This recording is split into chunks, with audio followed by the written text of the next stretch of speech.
Hello my fellow archers and people who are interested. I am Hrothgar, Englishman, father, archer and fencer. The Metatron, great guy, love the contents of his videos, has really good English with varying accents. Occasionally I'm sitting there thinking, oh, he sounds like an Italian, and then he gives us long passages where I'm thinking he sounds like a genuine Englishman. It's thanks to Raf that I've seen the latest video of Danish master archer Lars Andersen.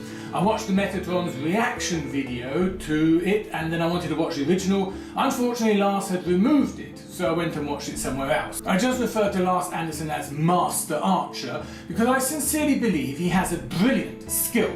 He has mastered archery in a way that very, very few people ever have. Mastered a specific style of archery. He is master of what he has chosen to do. He is not a master of archery altogether. Now in advance, for those of you who want to claim I'm just jealous, you can only be jealous of someone if they've got something or can do something you can't and you want it for yourself. Now, considering that most, if not all of you who would claim this of me are probably not archers yourself, this might actually fall back on yourselves. I don't want Lars's technique, so I do not see how I can be jealous of him. I can piece standing up without a mess. Does this automatically make all women jealous of me? As for myself, Lars is skilled, yes, but he has no skill that I want. I saw his video 2.5 years ago and I've never tried to imitate his I can hold 3 arrows in my draw hand or I can shoot 3 arrows very fast techniques. In my eyes, they're not practical, so I don't desire them for myself. I do not consider his techniques to be historical or effective. So they are effective in the way that they impress people who have little to no knowledge of what he's talking about. So unfortunately Lars starts his video, I've got a copy for you later on, he starts his video in his usual insulting and offensive way by stating that everyone else is wrong. I respect that Lars has put a lot of effort into his training and what he has achieved. It is disappointing that he claimed years ago he can't draw a heavy bow because he started archery in such a late stage of his life, which is a bad excuse to start with, and simply an excuse for him to keep his bow strength low so he can perform his tricks, but would never be capable of damaging an opponent or his prey. Interesting at this point, in his latest video, I do believe Lars only has 3 shots where he doesn't draw all the way, and possibly 4 where he draws halfway, but due to the limitation of the bow's angle. He claims that so much of our so-called knowledge is wrong and then dishes up his usual rubbish. Naughty Lars Andersen for beating me to pointing out the incorrectness you often have in films where whole companies of archers are waiting for a commander to give them the order to release their arrows. My own fault for not doing a video I've been meaning to do for years, literally for years now. 1 or 2 incorrectnesses Lars has here, but I'll go into that in depth in the video where I'll take his video apart step by step. Let us take up Lars on his statement that anyone can learn to dodge an arrow. No idea how you're supposed to dodge an arrow if you're standing in formation with guys all around you and your only option of movement is forward, but let's accept it. Lars boasts that they're using a 115-pound bow and also shows us the arrows with huge flat foam rubber tips that probably slow the arrows down tremendously. Now, why did bows and arrows last for more than 2 years in the ancient world? What's that you've got there, Bob? A bow? What on earth for? People keep dodging the arrows. Here, take this spear and throw it at people. Oh no, people can dodge spears too. Take the stone, throw it at someone. No, they can dodge the stone too. I've got an idea. I have a machete here. You can throw that. Oh no, people might dodge the machete. You know what? Take the spear and thrust it at your enemies. No, people might be able to dodge the thrust too. Take this axe and chop at... No, they can dodge the chops too. I know. Take this sword. You can chop and stab, and no, people can probably dodge that too.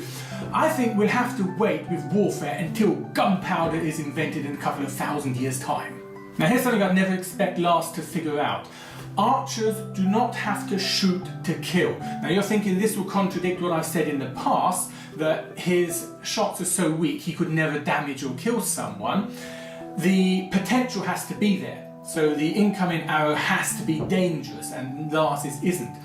But every shot does not have to kill. It is sufficient sometimes, in various situations, that the archers just pin down the enemy with the threat of their arrows coming in, and the infantry then closes from the side or the rear.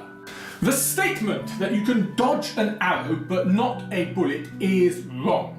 In 1986, Sledgehammer demonstrated that he can catch a bullet with his teeth, so dodging's no problem. Seriously, yes, Lars can dodge arrows, but only because they are shot by someone who knows how to shoot the arrow at Lars so that Lars can dodge it.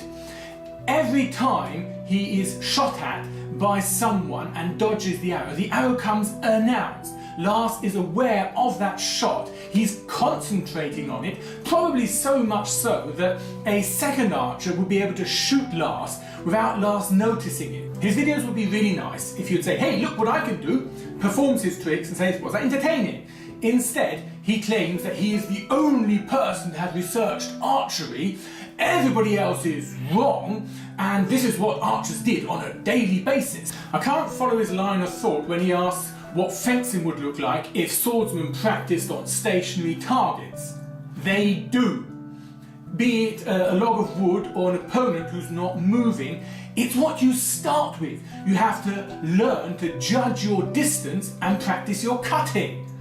Shooting around one object to hit the object behind it is impressive. No doubt whatsoever, extremely impressive. If, however, it is historically correct, as he has claimed, why have we never seen it beforehand? Even in his videos, there's never been any mention of it. If you think it's useful, sorry, it is not. Situations in which you would need this skill are extremely rare. More often, you'll have the situation that you can shoot straight at your target.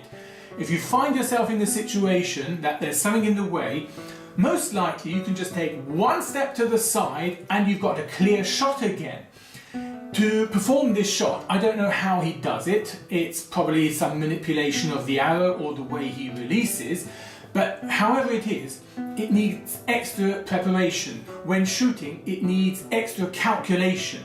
Now, the more calculation there is in your head or in your actions, the more can go wrong.